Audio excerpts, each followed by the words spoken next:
All right. Well, Javi, appreciate you hopping on here with us.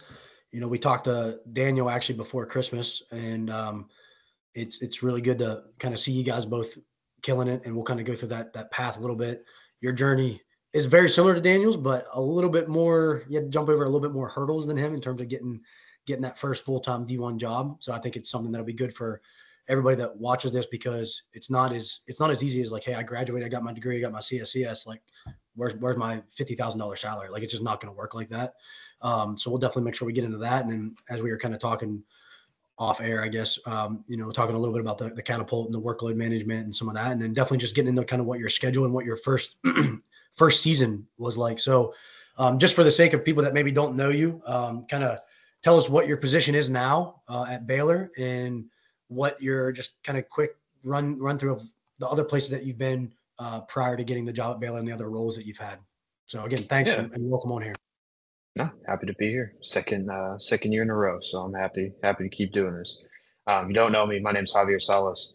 I am the assistant athletic performance coach here at Baylor. Specifically, work with women's soccer. I'm in charge of everything that they do, and then I also assist with softball, just kind of more as a bullpen coach, basically helping out whenever we have a lifting session.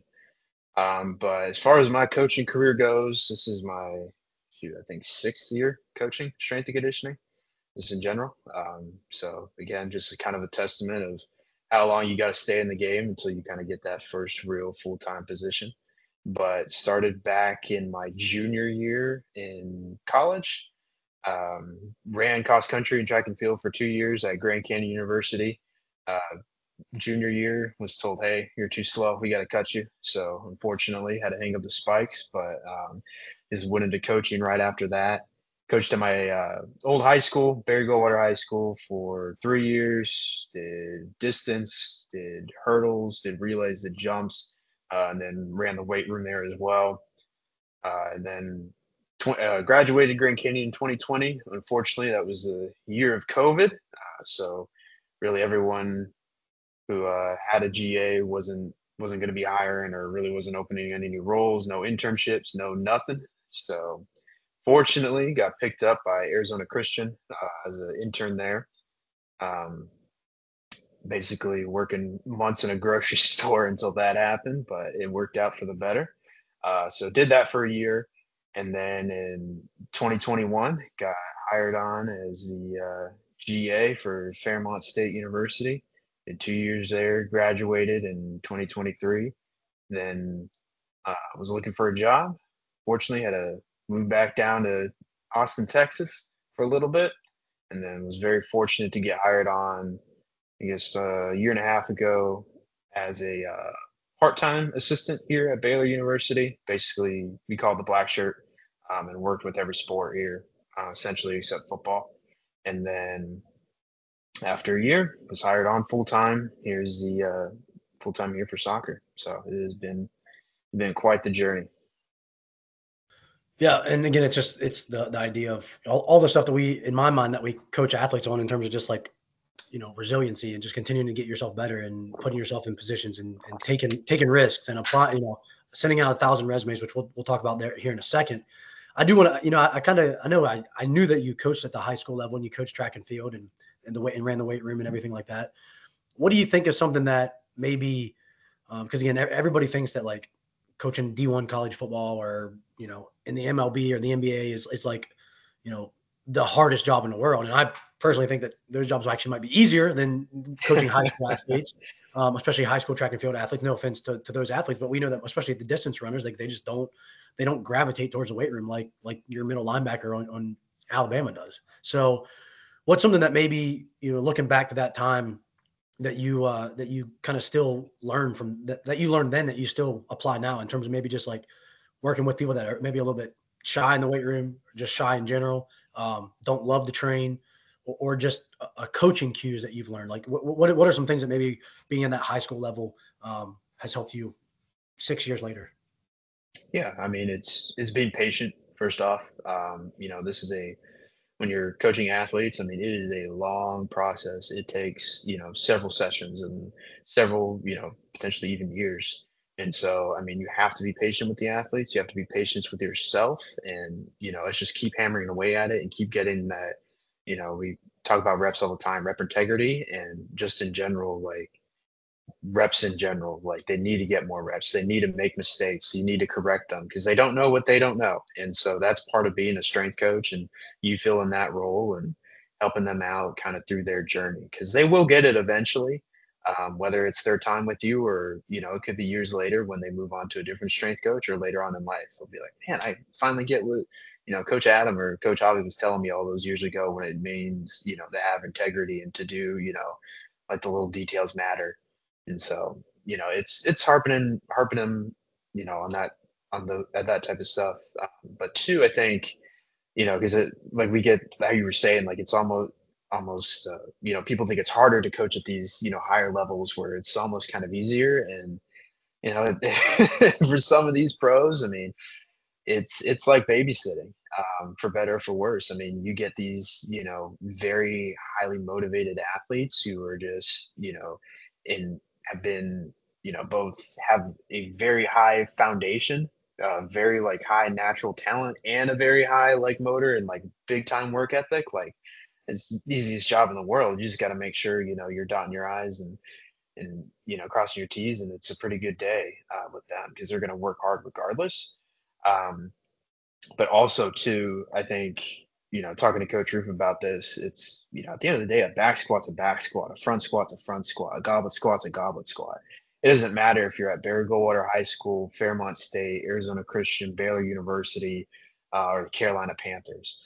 It doesn't matter. Like back squat's a back squat. Your cueing might change here and there, with the older athletes or younger athletes, depending here and there. But at the end of the day, like it's still, hey, we're staying tight, or our elbows are pointing down, like we're creating this tension, we're sitting our hips back first. It's still the same. It's still the same principles. It doesn't change. And so I think that's important, especially, if I was to go back and tell my younger self, like, hey, it doesn't matter. Like, a squat's a squat, cleans are cleans. Like, we're going to do this stuff no matter what the level is. We don't need to, like Michael Scott says, KASS, keep it simple, stupid. Like, it's basically, my programming hasn't, the programming here has maybe changed a little bit. We have a little bit more tools and a whole lot more bells and whistles here. But at the same time, like, it's still going back to your rocks and your foundations where it's like, hey, we're going to sprint everywhere I've been, we sprint. Everywhere I've been, we've, done back squats. We've done some form of deadlift. And I mean, we're going to keep doing that because it works. And so I think that's, no matter where you're at, it's important to, realize that pretty quickly. Yeah, I completely agree. And it's kind of funny, and from both sides of it, because I was actually talking to the wrestling team on Tuesday. A couple of the guys that showed up early, which on the wrestling team, that's usually only on type of guys. But anyway, they showed up early and they were asking me about, like, we were talking about MMA and training MMA fighters and how much different, what like, I think we talked about Alexander Volkanovski and Ilya Tapora, like what I would have them do that would be different than what the wrestlers are doing. I'm like, well, number one, like they'd have to have a little bit more conditioning because they're doing 20 up to a 25-minute fight. You guys are doing 7-minute matches. So think about, stacking 3 or 4 of those matches on top of themselves to get you in shape. I was like, but at the end of the day, like if Volkanovski walks to the weight room, like I'm gonna make him, he's gonna do some sort of squat. He's an older guy. Maybe he split squats. Maybe he doesn't put a bar on his back. He's gonna do some sort of sprint, some sort of power development. And from the personality standpoint, like, yeah, you would hope that he's motivated, but I would bet there's some days that MMA guys, NFL guys, they don't want to always be in the weight room either. They don't always want to put a barbell on their back. They don't always want to do time sprints. So whether you're motivating a 12-year-old or a 32-year-old, 10-year NFL vet, like you still got to figure out what it is that makes them tick and use the same tools and apply the same tools, but figure out how we can get the most out of them. So I like the way that you kind of said, like the back squat's the back squat. It's just how can we make our 18-year-old high school athlete and our 28-year-old, NFL athlete approach it the same way and get the same benefit out of it. So let's go kind of back to the other aspect of just like your journey. And again, I think, and I don't want to say this and make it sound like I'm saying anything negative, that you applied for a ton of jobs, but you didn't get them. And it wasn't because lack of effort. It wasn't because you weren't qualified. It wasn't because you aren't a good person and that you wouldn't have done a great job at all of those jobs. It's just sometimes like people, like they hire somebody else. Like it just happens. So what's kind of was that process for you like in terms of like, you text me 2 or 3 times a week saying, "Hey, I just applied for these 3 jobs. I just sent a resume to these 3 jobs. This person might be reaching out to you. Hey, I interviewed for this job, and I feel really good about it." Like, what was that process like? Like, what did that resiliency? Because obviously you got told no, you got emails that were left unread. Like, what was that process like? How did that make you better? And what would you kind of, because again, that part of your career is probably not over. We're all going to probably have to be applying for jobs again at some other point in time. What did you learn from it? What was that process like? How did it make you better? And then kind of what advice would you give to, like, Haskins is going to be doing that here in 4 months. So what's that? What's kind of your advice on that? I mean, it's definitely, I think, I was talking to one of our assistant soccer coaches about it. I think on one hand, like, and we've talked about it as well, where you kind of, it's on one hand, you do have to be picky, what's my situation? I was willing to move anywhere except California. But anywhere else in the country, I was willing to move to any other position. It didn't matter. So yes, you kind of have to be picky with it, and like don't if you don't want to move to a certain state or you don't want to move to this county or whatever, like you kind of have to be picky with it. Me, I didn't care. I applied everywhere that I could. And again, it's about getting your foot in the door. And at first, it was like, okay, if it's just a full time position, I'm applying to it. Like I don't want to be part time. Ended up going back on that and applying to some other part-time gigs that I think, were definitely more beneficial. But again, it's, doing the little details when you're going on, when you're setting in or you're sending out your resume, not only, online through whatever portal that they use, but also to the head strength coach, the nutritionist, the athletic trainer. It's, making sure seeing if you have any sort of connection to the university, whether it's through you or especially you guys who are on this call. Like if there's somebody here that I've crossed paths with, like definitely reach out. Like no problem there. So it's reaching out, seeing where you can get a connection, because excuse me, when these head strength coaches go to hire and they're going to trust you, to be a full-time role, and they're going to trust you to, they're not going to be there. No one's going to be there. It's just you. That requires a lot of trust. And so if, everybody, all the hundreds of people that send in resumes, for the most part, have the same resume. For an entry level full-time position, you have your CSCS, you have 2 to 3 years of experience, you have your GA, you have a master's degree, you have some sort of technology experience, which I think most coaches don't put a whole lot of. They're willing to teach you it. I had no experience with Catapult, but I've been learning, and it's kind of been an experience. So I wouldn't put too much, say, oh, they're not going to hire me because of that. Um, but they're looking for just anything to get a sentence from somebody that they know that they can connect to you, that speaks well on your character. Because if I'm trying to think of an example here, this past year, it was Texas. I was interviewing for the TCU job. It was an entry level position for swim, and they probably had a couple hundred people apply to it. And fortunately, Coach Roof has a relationship. The former soccer strength coach here, Coach Mal, had previously worked there as well. And so they were both my references. Were able to talk to Coach Zach, and boom, got the interview. Meanwhile, there's other places where I never heard back from. And so that's what these coaches are kind of looking for. Any way you can kind of get a connection or even reach out on a personal level, that could kind of get you there. Because at the end of the day, that's what's going to separate you apart. And I think too, as far as like the rejection goes, you just kind of got to take it on the chin. It's next one up. I mean, I probably apply to probably 200 something jobs, 300 something jobs over the course of applying to GA positions, applying to a full-time positions, and then applying to full-time positions again. You just take it on the chin and keep going. You take notes and say, hey, I was really good at this. I wasn't so good at that. I think I could explain things better here. I think, just kind of being organized, and you follow a script in your head after a while. It kind of turns into the same thing. But at the end of the day, they're trying to look for, how are you as a person? How are you as a coach? I mean, it's tough to do that over Zoom calls and tough to do it fast. Um, I'll tell you my best interview that I ever had was when I came down here to Baylor for an in-person interview for the part-time role. And, Coach Roof texted me. He's like, yeah, he's like, don't even dress up. Just come in like, shorts and a t-shirt. And like, I'd like you to lift with the staff right after me and you interview. So I was like, that's sweet. Like that's a great interview. I wish every strength and conditioning interview was like this. So just came down. We talked for like an hour, me and him one on one in his office. And then I was like, all right, let's go lift. And so I got to lift, meet the entire staff, and that was a good time. And just getting to be yourself and lift weight, and it was fun. So I mean, that's this day probably my best interview. I wish we do that everywhere I went, but it's a lot of there's a lot to take into account there. But no, I hope that answers the question.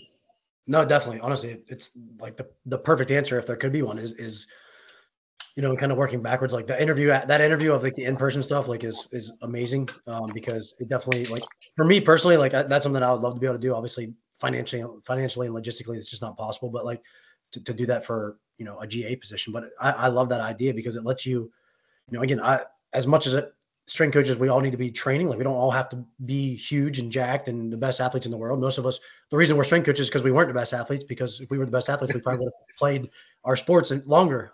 But it's one of those things where like, just because you can see how much somebody cares about it. Like if you have somebody that, and I think I remember talking to you, you basically got to do whatever workout you wanted. Like there wasn't like some set, like here's our staff lift, everybody's going to do it. Like if somebody walks in the door and I see it and I'm like, hey, we're going to do a staff lift as your interview, and they go over to the dumbbell rack and start doing bicep curls, I'm like, okay, this person's probably doesn't like adversity and doesn't like doing uncomfortable stuff. But if I see them like, go up and start doing sled sprints or like assault bike reps, I'm like, oh, okay. Or I see them, put 4 or 5 on the barbell on their first set of back squat. I'm like, oh, okay, this person, like they've been in the weight room, they get it. They want to push themselves. Like that's a great way to like kind of find out what somebody's character is. And then on top of that, I used to, and I still, to an extent, like I'm like caught in the middle of the idea of, I hate that people only want to hire people in their network because I feel like it doesn't diversify like the thought. Like if you have a coach that only hires his previous subordinates and people that work for his subordinates, then it becomes this like very, everybody's kind of locked under the same mindset and you just have clones of each other. And I don't like that.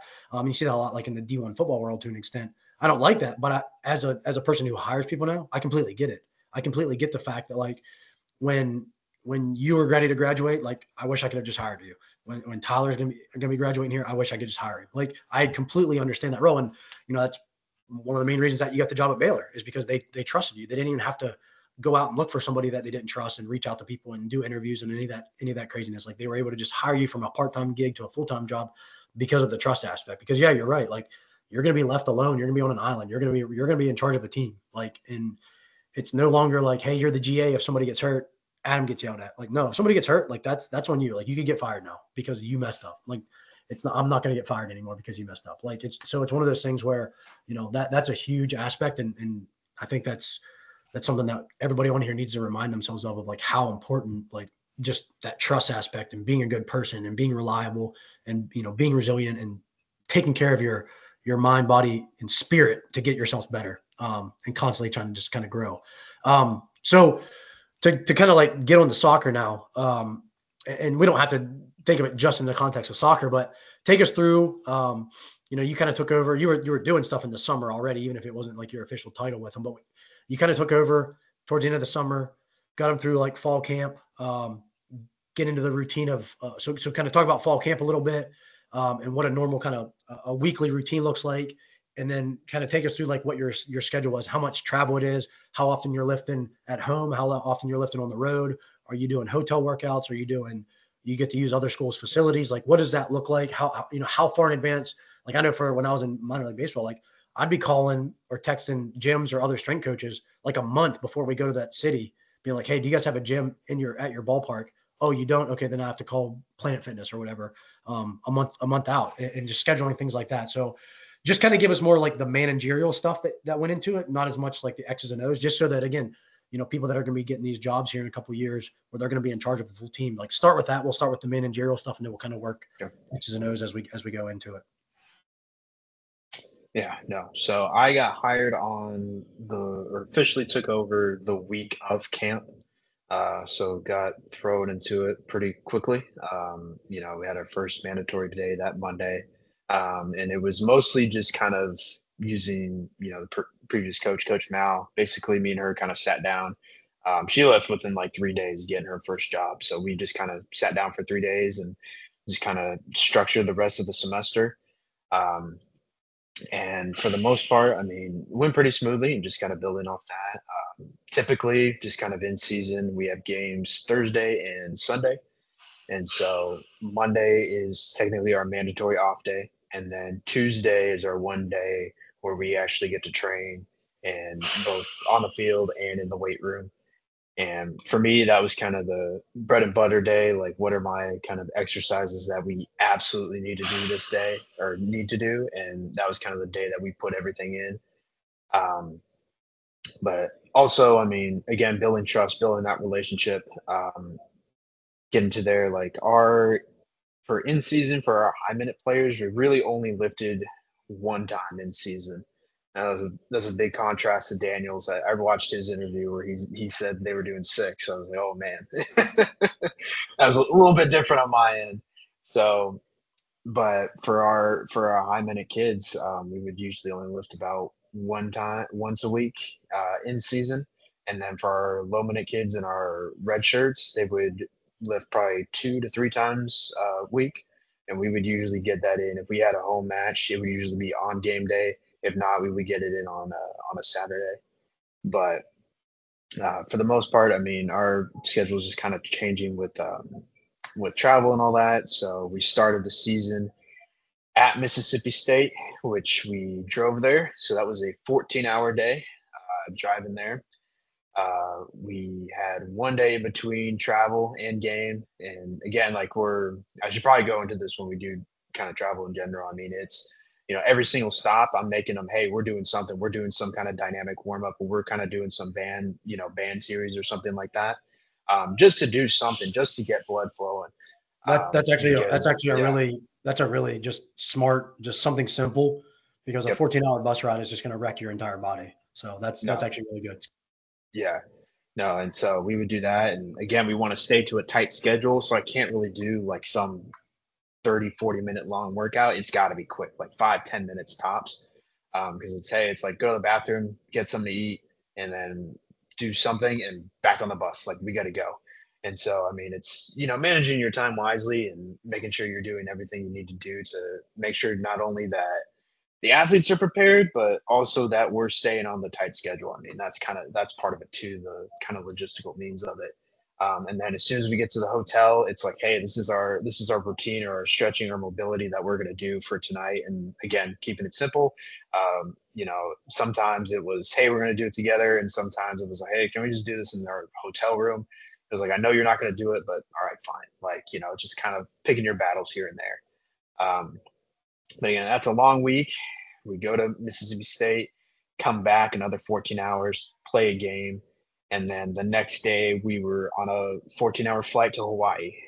Went down to Hawaii and went 2-0 there, and then flew again back, and then fortunately we have a little bit of break. But managing that, especially like shoot, that was probably a month into working here. I mean, that really kind of set the tone for how travel is going to go. How kind of okay, you have this amount of time. Hey, the athletes are good with this, they're not good with that. Um, and kind of talking to our athletic trainer, like, all right, like, what do we need to do recovery wise? What have you done in the past? What do we kind of need to do? Do we need to go shopping? Like, can we take stuff with us? Like, how does this kind of work? And so it's again communicating with all the departments here to try to make sure that we have everything that we need. But so those first 2 weeks were definitely a struggle to kind of keep everybody in line and making sure that we're kind of ticking all the boxes that we need to do. Um, but from after that 2 weeks, I mean, we kind of got into more of a rhythm. It was much easier to kind of plan out a week where it was like, okay, like I'll have the red shirts on this day. We'll have our high minute players lift on this day. This is what they're doing. This is kind of what our return to play players are doing this week. And so we kind of got into a good rhythm there. Typically Mondays and Thursdays I'm with softball as well in the morning. So that definitely extends the day out by a whole lot. And then, weekends we're working pretty much full time hours as a soccer staff. So that was definitely, Mondays is my kind of off day. That's where, I kind of get to be a human being and go grocery shopping and take care of all that business. Because my Saturday and Sunday, I mean, we're practicing, we're getting lifts in for all those other athletes. We're doing jog and stretch 4 hours before the matches. So basically, we'll go jog a half mile. We'll do some kind of a dynamic warm up and a little bit of a static warm up, just get them to do something so they're not sitting in their dorm or lying on their bed the whole time, and just kind of get them ramped up, ready to go for the game. But I mean that's a whole thing on Saturday and Sunday as well. Kind of working backwards here, going into the week. Friday's a little bit easier. We usually have a recovery day, and usually I'm in charge of that. For our high minute players, while our low minute players, they kind of get more of an intense practice in, or those who didn't kind of um, didn't play as much or red shirts, and they'll come in and lift after that.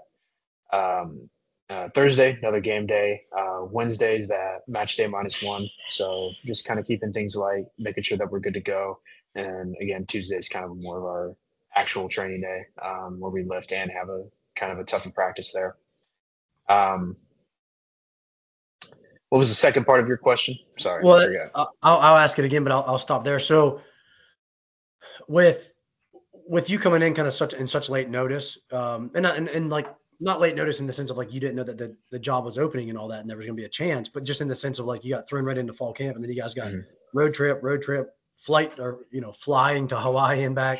So that first month was just very crazy, and like you kind of just got thrown into the deep end right out of the gate. Like, um, what's maybe like if you could go back and obviously all the travel and logistics all has to stay the same, but is there anything that you feel like if you had to do it all again next year, like at the same exact schedule next year, like that you would do differently, that you thought you guys did really well, and then also even with that lift, were you guys doing any kind of like microdosing sessions, which I know that's like the buzz term now and everything, but like were you doing like primers or activation and everything like that on Friday or Saturday, on Saturday before the Sunday game?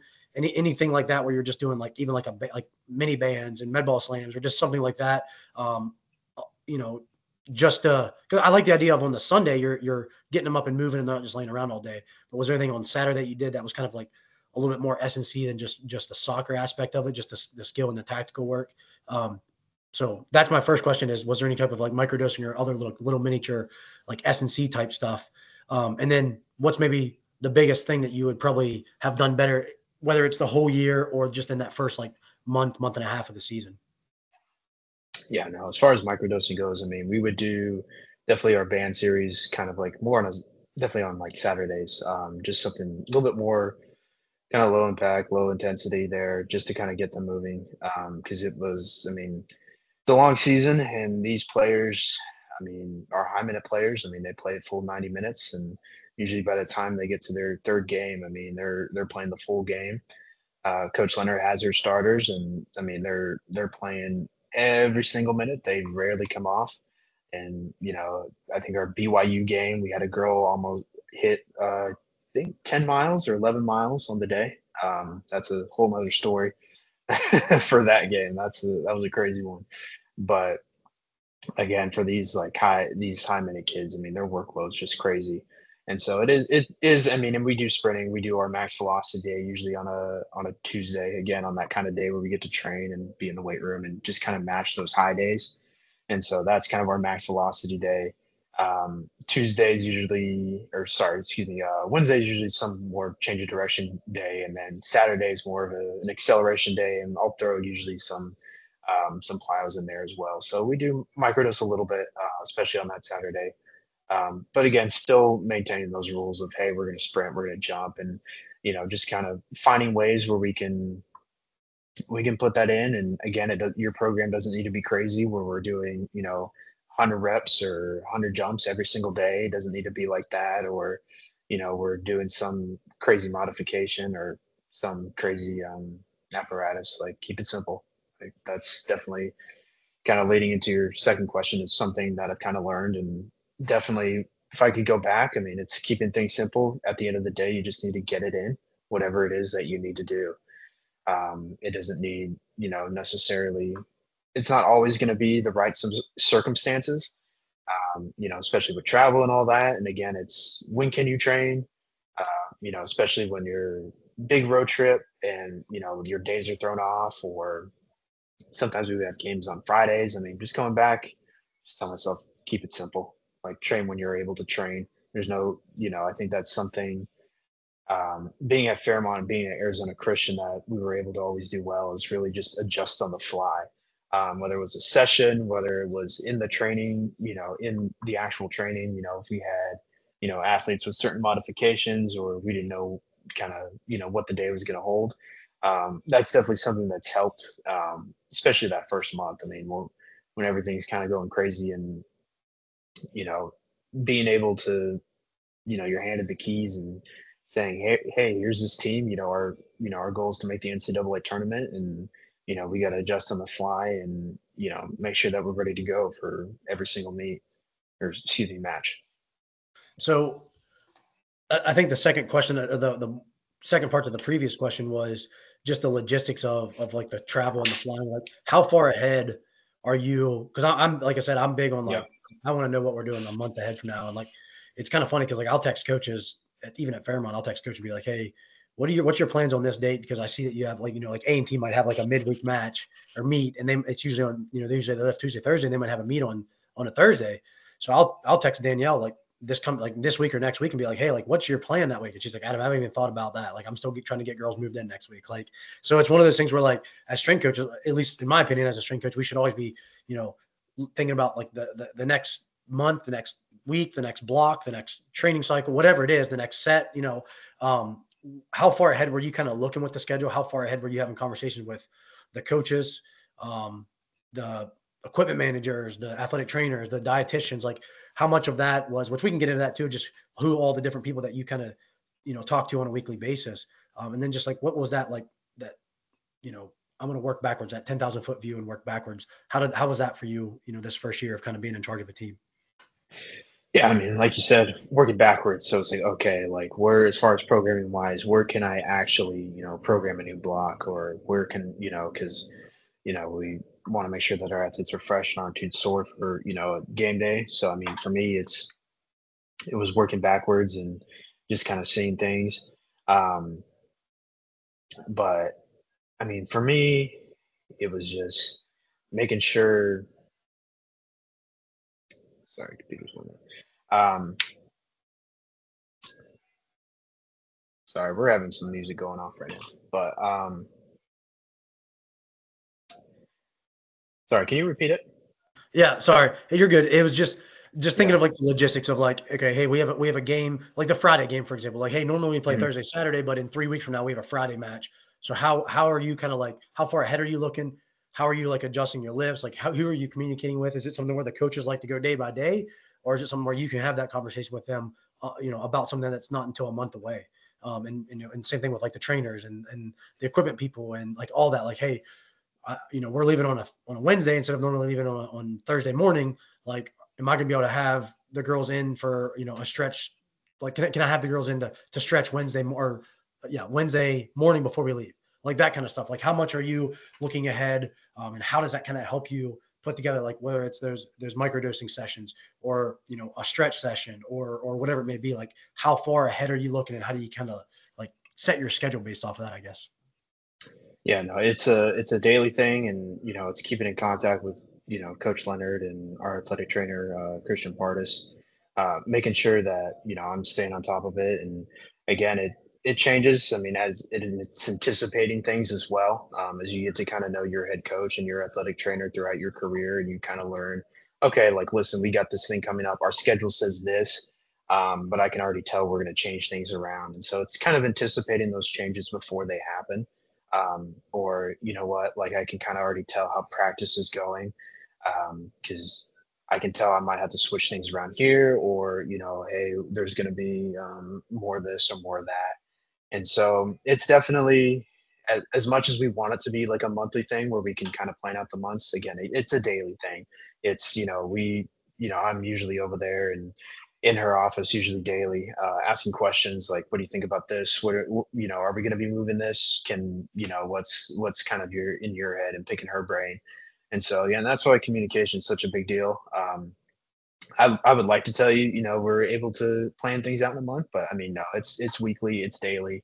And for better for worse, that's the kind of hand as coaches we're dealt. And everybody, it's not just us as strength coaches that have to deal with it. It's the athletic trainers, it's the athletes, it's the head coach as well, and the assistant coaches.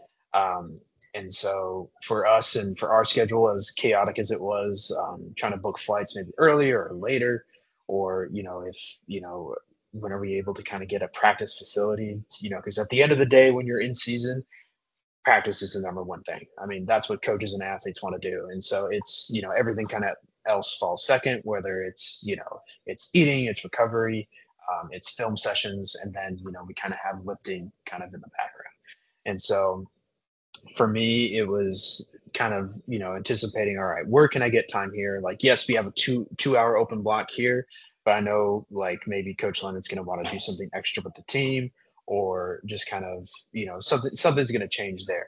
And so you kind of pick up on those little things. And so you're like, okay, I definitely don't want to put lifting there. I want to put lifting here, maybe in the afternoon, or just kind of like, usually I quickly found out like game days, like after a jog and stretch, like that was typically my time when I get the red shirts. Like, hey, like I know for sure you're not doing anything. Coach Leonard's cool with it. Like we're gonna get after it right after jog and stretch. And so we usually just go into the hotel, because that was easiest. It was easiest for the athletes, easiest for me, easiest for just the coaches, peace of mind just in general.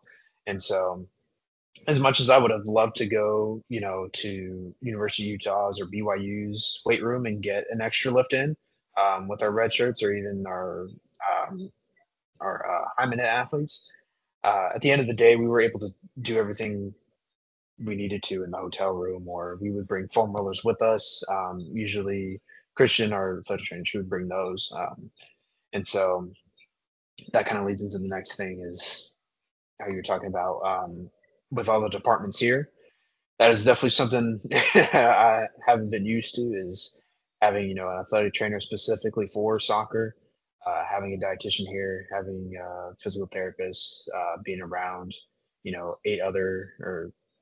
6 other full-time strength coaches that we have here.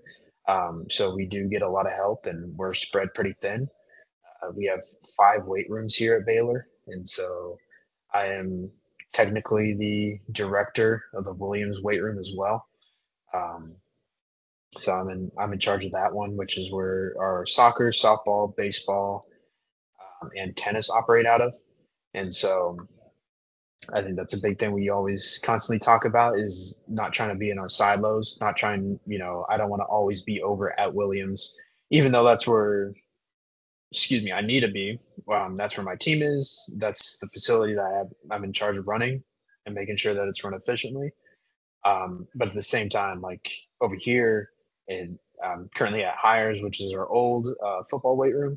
Over here is our nutritionist. Over here is kind of like our physical therapist, and where the majority of the other strength coaches are at. And so if I want to talk to somebody, or I want to bounce some ideas off somebody, or I need to, kind of get some more advice on nutrition, or more advice with the athletic trainer, um, I have to come here. And so it's trying not to get siloed, not trying to, stay in one place for too long. But also, I mean, it's communicating with our nutritionists, and, you know, Christian mainly did it. I know this kind of semester, and she's kind of handed more duties off to me, but it's communicating with him and saying, okay, what can we bring? Do we kind of got into the habit on these longer road trips of saying, okay, you get a cherry bunny and a chocolate milk, you put that in a plastic bag, and you put that in your check bag, basically, because you can carry it on. So we kind of got more to that. That was our probably our most efficient way that we could do it. Paid off in the long term. Just depending on the trip. If it was a quick one, we didn't really have time to go get an Uber or drive to a grocery store. Where if we were staying somewhere longer, it was a little bit easier. Usually, fortunate enough, like parents would come to these away matches, and somebody would usually rent a car and we were able to, use their rent a car and go to the grocery store real quick, or Uber somewhere. So it just kind of depends. But I mean, for the most part, we kind of got a strategy down for the Big 12 tournament and like our last couple of road trips. Yeah, and again, that's all stuff that like you're not going to learn in strength coach 115 No. in college. Like you just don't learn that stuff. Like, and I think I said this on at least a one or two previous podcasts, or not podcast, whatever we're calling this episode, podcast, coaching calls, whatever, about being with the Rockies. Like I didn't know when I was going to get hired by the Rockies that I was going to have to call restaurants to get food catered for our guys. Like I didn't know I was going to have to call, the away team or gyms and pay for the gym, because we would have to rent a gym. Like I would rent out an entire CrossFit box from like 11 to 1 o'clock, and I'd have to charge it to the Rockies credit card. You know what I mean? Like I didn't know that was something I was going to do when I signed up to be a strength coach. But it's all the stuff that like if we can't do that stuff, like we can't train. So it's one of those things. If we want to train, like that's why I love doing that stuff, because like I love being able to pick the food that we were eating, because I love eating good food and healthy food, and I love wanting to get the guys in the weight room and train. So if I'm going to do that, then I need to call Planet Fitness and use their stupid Smith machines that day. Like it is what it is. Like we have to make it work. So I think it's good for everybody to kind of hear that kind of stuff. And it's kind of funny too, because you said about like, getting to learn and talk to those people. And then that's one of the reasons that I do these calls, is because, and I don't mean this as a negative towards anybody that is on here that's worked with us at Fairmont, but like sometimes I feel like I get stuck in a bubble because I'm not getting to talk to other coaches, because it's me, Tyler, Noah, Brooke, whatever other interns and people that we have around. So it's one of those things where like, I don't necessarily get to talk to people that are, at a D1 school or that have more experience than me or whatever it is. So that's, again, one of the benefits of doing these calls, whereas like you kind of get that a little bit by being around some of those other coaches. And I know Coach Ruff's he's been at Baylor for how long? Like 20 years or something like that. Yeah, please. Yeah, 20 years. We need to get him on the call. But he'd probably love it. Yeah. I definitely, and I know Tyler would be mad at me if I didn't ask, but I definitely want to get into like the catapult stuff. I know we're kind of getting short on, 15, 20 minutes or so here. Can you give us basically and I know your catapult experience is only 5 to 6 months more than what we got in terms of like the Connexon stuff. But I think it's just good to hear. And obviously you guys had a little bit of a system in place that you've probably just kind of picked up and been able to utilize at Baylor already. What's kind of just like your day-to-day, what are you looking at? And then what's your elevator pitch to the coaches of like, hey, maybe we need to keep an eye on this athlete, or, hey, I saw this today at practice. We did too much. We didn't do enough. Here's where this athlete is in terms of their return to play. And just things like that. Like how has it been useful, I guess, is the simplest way for me to ask that question. Like, what have you learned from using it? And what are you able to, how are you able to make Baylor women's soccer better through Catapult? No, yeah. So mainly when I submit a report after every single practice and every single match that we do. And basically the things that we look at are average player load, which includes distance. It takes into account for sprints, accelerations, decelerations, jumps. It kind of categorizes that into one kind of statistic that that Catapult spits out. And so that's one of the main ones that I look at. And I kind of split things up per position, basically using, my statistics class, where it's like we have our kind of like average, or then kind of use like our standard deviations for, maybe a preseason practice, in-season practice, preseason game, in-season game, and then kind of carry that over to the spring, and just kind of looking at, per position and just kind of everything. And then after that, which is the main one that the coaches really like to look at, is the distance that we did for that specific kind of report. And it's in yards, so you have to convert it, which, it can take a bit, but I mean, I convert it for the coaches and just kind of, convert it to miles is what you're convert it to miles. Yes. Sorry. So convert it to miles. And then the other ones that we look at, which are the main ones that both me and the coaches look at, is our percentage of max velocity, what they actually ran that day. So whatever kind of is their highest point that they hit, their sprint distance, which is 90% of their max velocity and up. So whatever that yardage was.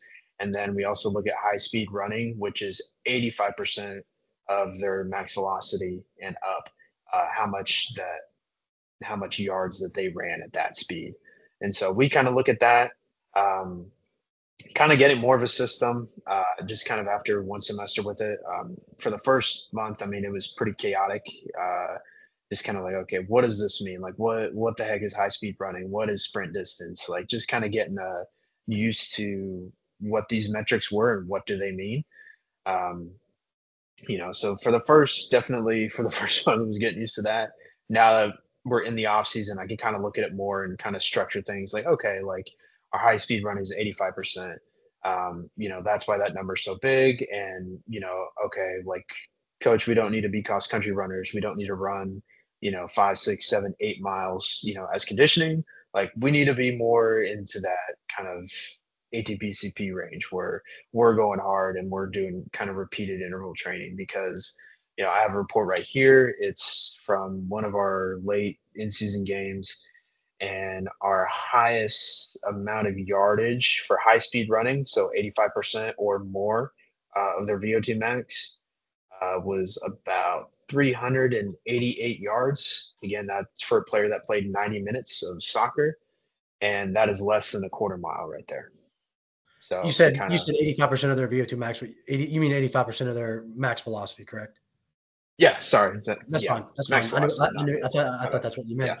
Yeah, and yeah, again, that's something that again you look at. I know we talked about it on a previous one of these too, where our one wide receiver was like having like 5, 6, 7 miles of practice and in games or whatever, and then you look at like most of it's him just walking and jogging around. Like he's not really like he only yeah, runs like 200 yards of actual high speeds. So it's one of those like the coaches are going to look at that and be like, oh, we need to run these guys because they cover 7 miles. It's like, yeah, but most of it's just wasted time. Like they're yeah, just getting from one drill to the next. Like that's not how it looks in a game. And the kid that we're talking about, he like literally paces the sideline the whole time, anyways, when he's not in the game. So it's one of those where we need to. Yes, they need to be able to potentially have that much distance. And I know you mentioned the girl that had the 11 miles at BYU, and if you want to quickly kind of just tell us that whole scenario, you can the whole story. But it's yeah, like on an average game, where we're maybe lacking is that 3 to 5 mile range isn't the most important thing. It's really, hey, we need to be able to out sprint the other team, not out endurance the other team, because we might be losing because we're not out sprinting. Have you guys had that conversation? Like how has that went? And like, how does that maybe dictate what the coaches are doing, at practice? Like in terms of like, yeah. let's run less, but let's sprint more.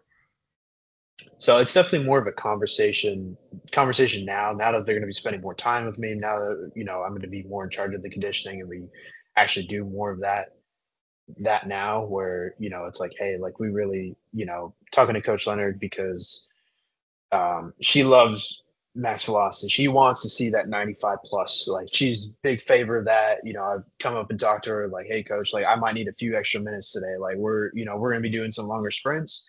I want to warm them up properly. I want to make sure that we're hitting that, specific distance. I want to make sure that we're fully recovered. Like, this is kind of what I want to do today. And she's all for it. And especially when she gets that report and she sees all those 95%, like she lights up. She's like, all right, like good, like team's fast, like that, especially kind of maintaining that throughout the year. And so she's 110% bought into that. So I mean, that's an easy sell. Um, but it's kind of breaking things down. It's like, okay, like, and I think another thing, this goes a little bit off topic, but I think it's important, for you guys on the call to hear, is you have to trust your coaching eye as well. Yes, like catapult's great, and like it is a huge help to our team, and it definitely makes us better, as far as kind of approaching like speed training and how um, pitching those things that you want to pitch to your head coach. I'm very fortunate that I have a head coach that's really bought into speed training. But again, like if you want to go to your football coach, your soccer coach, your basketball coach, when you're like, hey, like coach, this is why we need proper rest times and this is why we need to train sprinting. It's like, hey, it's because, we have these distances, where, the athlete right here who covers 400 yards of that 85% plus, it's like, that's why we need to train sprinting and not just do cross country runs.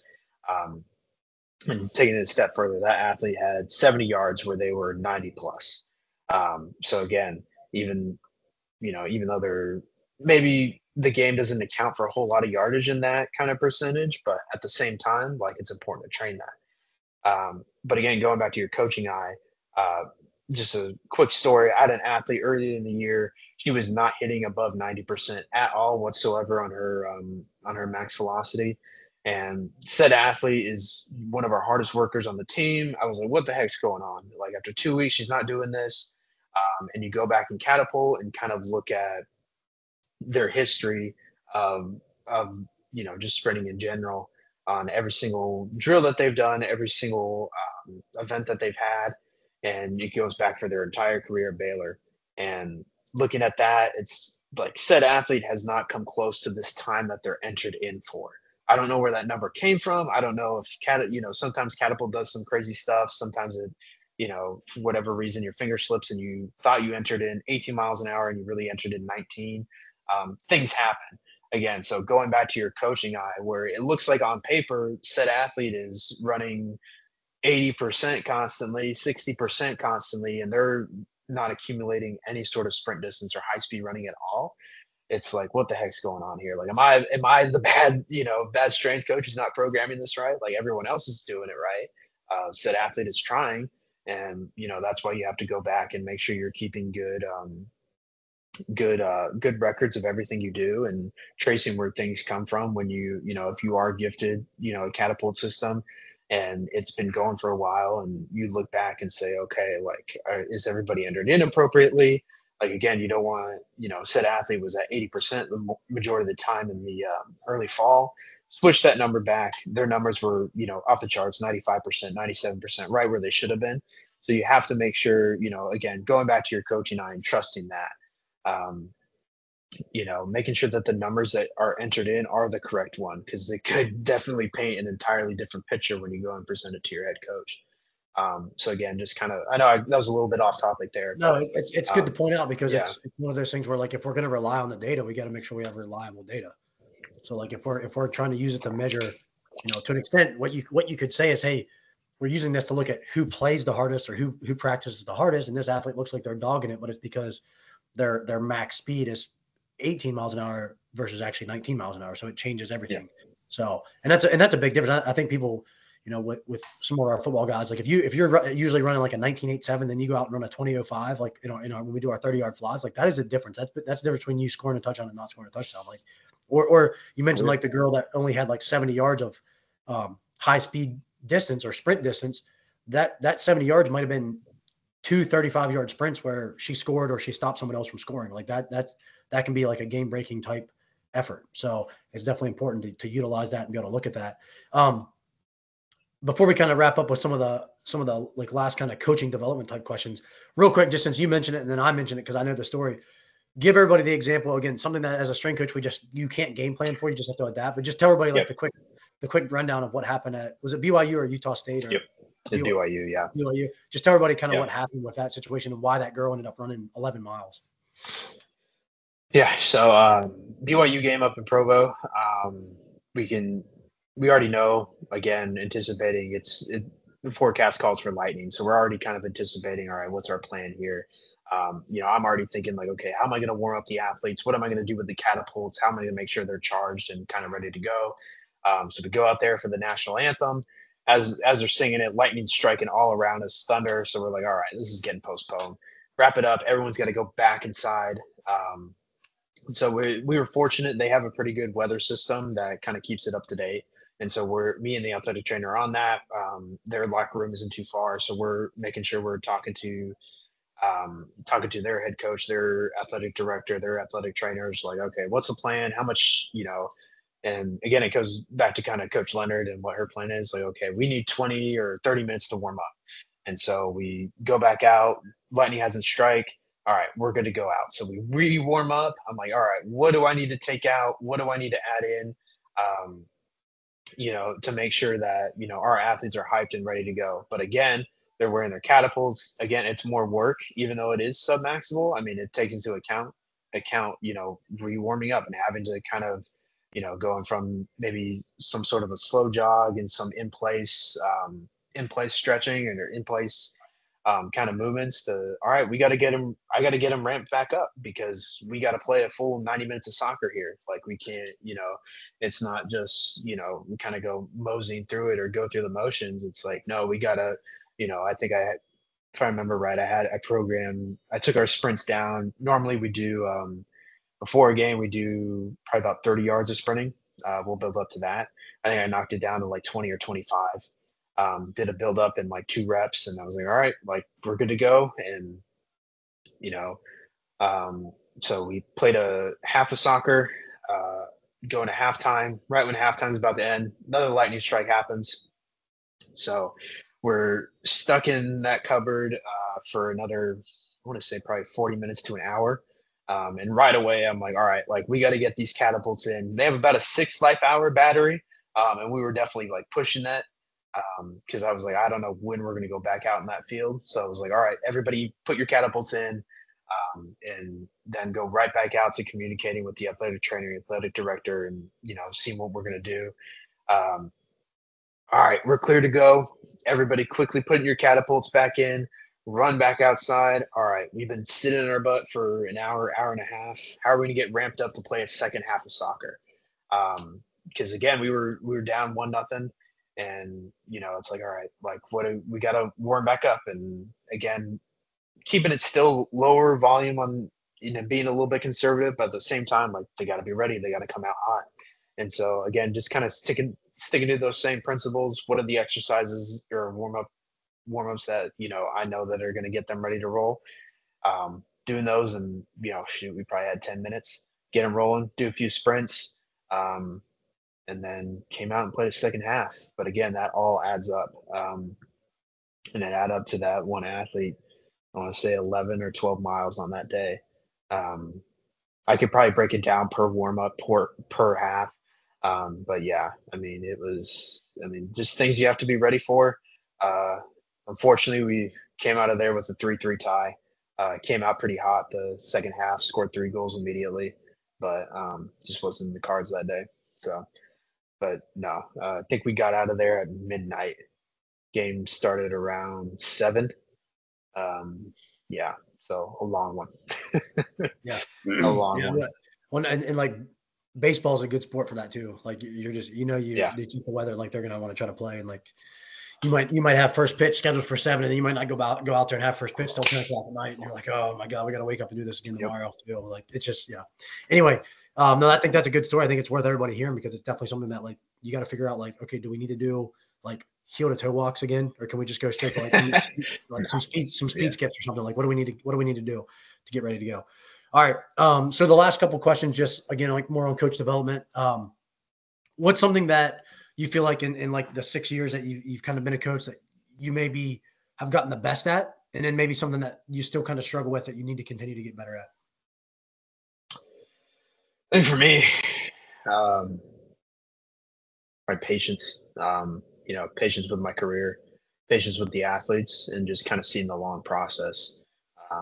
It's, you're not going to fix your team in one day or one session. It's going to take multiple sessions. It's going to take, semesters. It's going to take, especially looking at this role now currently, I'm like, okay, like where do I want to, where do we want to be in the spring? Where do we want to be in the fall? Where do we want to be next spring? And, kind of looking down the road and years in advance.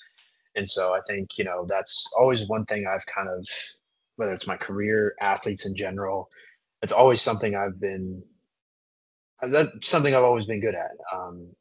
Just kind of planning things out, like, okay, like how do we, and again, it's realizing that not everybody is going to love the weight room or love training as much as we do as strength coaches. Cause at the end of the day, like we're nerds, like we love this stuff. Like, we were, majority of us were practice players. When it came to our respective sports. We loved kind of the art and, going behind the scenes and the nitty gritty details of getting ready for a game. And, unfortunately, a lot of us don't turn out to be professional athletes, but I mean, we love coaching and we love that aspect. And that's definitely what I love about this, especially working with soccer, where it's weight room, it's a field sport, getting a hand-born kind of recovery and all that. But it's, that's the part that I love, and it's planning things out through there. But as far as kind of getting better at things, I mean, it's still, I mean, for me, it's a sports science aspect. I think there's a lot of things in catapult. We have 4-sticks here, we have the Nord board here, we have all these kind of tools that we have that I feel like that I'm definitely not the great at.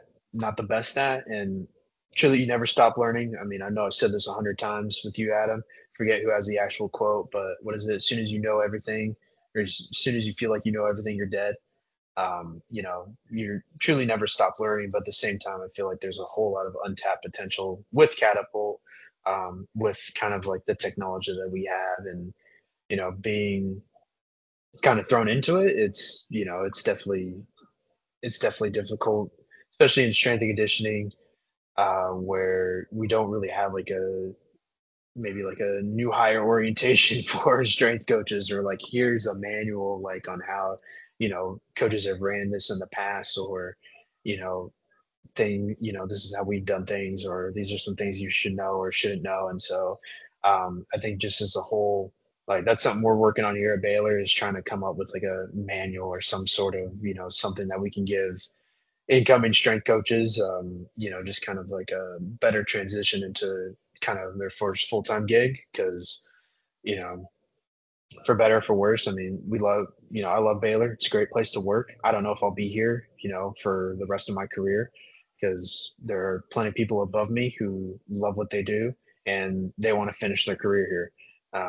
Coach who's been here for 20 years, 20 plus years, he's going to be here 20 probably more years, because he loves the university. He's able to do what he wants, and he loves the athletes, the people that he works with. And that's kind of the same thing with some of kind of the higher ups as well here, kind of higher up strength coaches. I mean, they want to be here.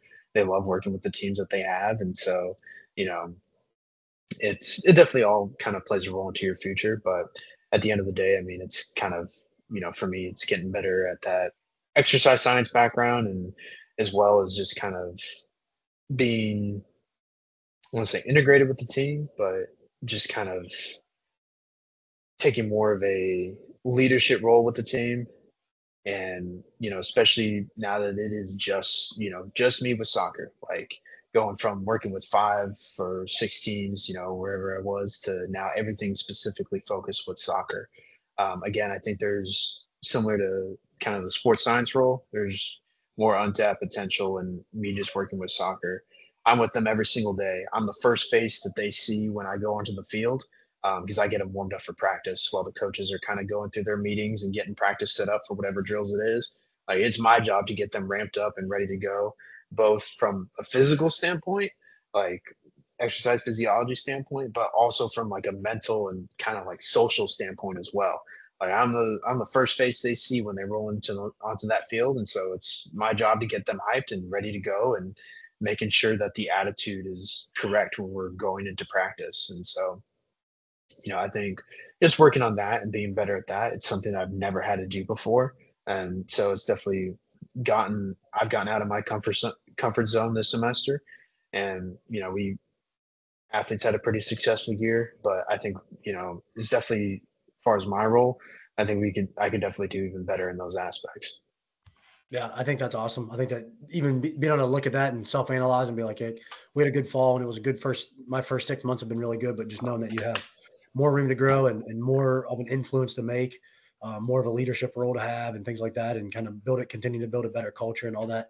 And I really like the idea of, like, as a strength coach, I mean, that's something that we don't necessarily get at Fairmont as much, but just being that tone setter, like that's your job. Like, part of your job every day is to be the person that sets the tone, because you're the first person that they see most of the time. So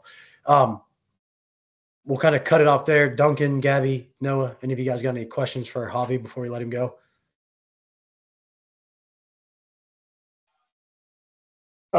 Yeah, this is can you hear me?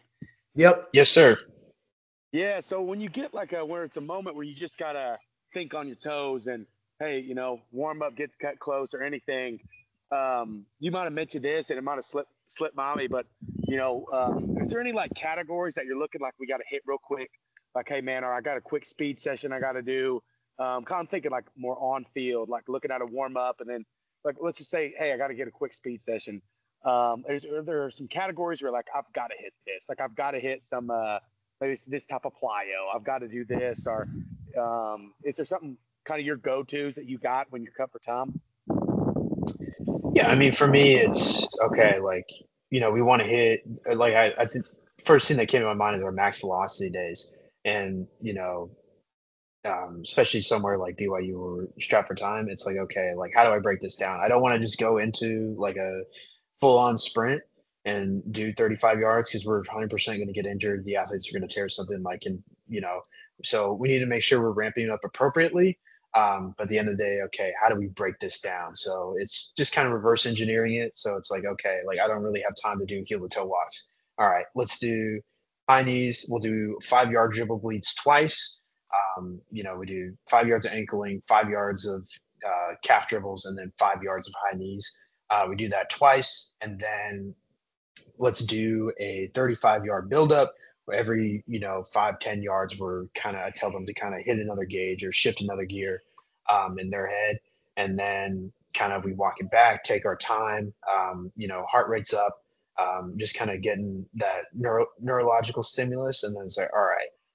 If we need to, if I still have a little bit of time, I might do some sort of, broad jump or vertical jump, preferably something more horizontal to kind of get them in that sense of mind, like, hey, I need to push out. I need to, really attack my start. And so that's definitely something I'll add in. And then it's like, okay, let's do our 2 or 3, whatever sprints that we're kind of need to do that day. But just kind of breaking it down as simple as possible. I mean, that's usually kind of the structure I go with if I'm really strapped for time. Do you keep the dribble bleeds kind of like I was saying, like how do you progress them when the athlete first get there, when you have like a young, freshman come in and you're like, hey man, like we're going to focus on dribbling these dribble bleeds for a week or two before you get to maybe some booms? Or is it kind of like everybody doing the same thing and you just coach them as you can? Or is there like, hey, my beginners, we're going to dribble bleed for 2 weeks just to the knee, and then we'll go to booms? Like how are you progressing, I guess, that? Or is it just like, hey, let's hop in and I'll coach this person as they go with the group? No, for me, I've always just kind of thrown them in just from the start. I've been able to I usually put my, newcomers or, younger athletes, hey, we're on this line at the end. And so I know where to look for all of them. So I don't have to scan through 30 athletes and 30 lines to kind of, where I'm worried about so-and-so or, just kind of keeping them all in one place. Same thing in the weight room. But I'm keeping them all in one place. And then usually I'll stick an upperclassman right next to them, and usually an upperclassman in their line as well, so that they can view somebody who's done it right. But again, I usually, especially the first day, especially going into the spring, I have a little bit more time with them. It'll just be me, I believe, they'll just have me for the first 2 weeks. So I can definitely spend more time with them and just kind of be down at that end and really coach them up on like, hey, this is ankling. This is how we want to do it. And again, it's more reps at the end of the day. They're only going to get better at it if they do it more. And so, like, at the end of the day, like, is it going to be perfect the first time? Absolutely not. But at the end of the day, this is our goal. This is what we want to do. And, what's kind of the battle that I'm fighting there, where for me, it's like, maybe they don't do it perfectly the first time, but as long as we're seeing improvement kind of every single session, and they're still getting, at the end of the day, they're still kind of getting in a stimulus. They're still getting warmed up, still kind of getting activated. Um, you know, they're still kind of, we're hitting all the things that we need to hit. But at the end of the day, still, I mean, as long as my eyes, we're seeing improvement, like that's the main goal. Yeah, I think that's good. I'll probably appreciate it. We'll definitely have to check back in when you get kind of through your first full year and maybe touch base in the summer to see how things go. What's your I don't want to make this a long question or a long answer, but what's the plan in the spring? Are they going to be doing 2-3 days a week lifting? How many days of conditioning practice? What's that look like? Yeah, so we'll do 3 days, 3 days of lifting, sprinting, conditioning, till spring break. Then after spring break, we'll start playing spring games, and we'll go down to 2 days a week, and that'll basically be sprinting and lifting, and then we'll probably do conditioning probably post practice. Hopefully, we can sell that. It's another thing I gotta sell. So, but yeah, we'll be doing that throughout the spring. If you guys think of any questions or have any other questions, just shoot me a text. My number's in that group chat or just anything. you want to talk more about Catapult, more about training in general, shoot me a text, whatever you guys need. Always here. All right, Javi, appreciate it. Happy New Year to you. Appreciate and good you. luck You too. The spring semester. Thank you. Thank you, sir. You too. Thanks, Take care. everybody. Of course. Take care, guys.